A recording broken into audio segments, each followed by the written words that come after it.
আপনারা যাকে দেখছেন এনার নাম হলো আব্দুর রহিম। উনি এই ফান্ডুলাস লুডুস ছাড়া অন্য কোনো লুডুস খেতে পছন্দ করেন না।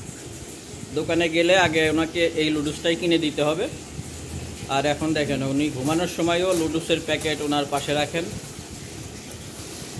আর লুডুস দিয়ে তিনি খেলনা বানিয়ে খেলনা করেন। দেখেন কি অবস্থা। ফান্ডুলাস এটা লুডুস পুষ্টিকর, সুস্বাদু, স্বাস্থ্যসম্মত একটি লুডুস।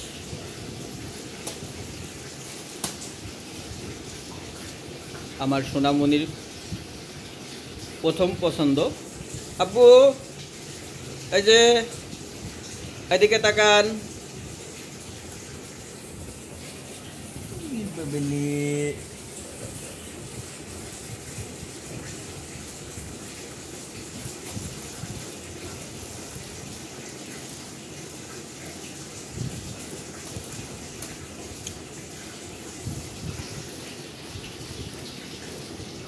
সবাই আমার বেবিটার জন্য দোয়া করবেন।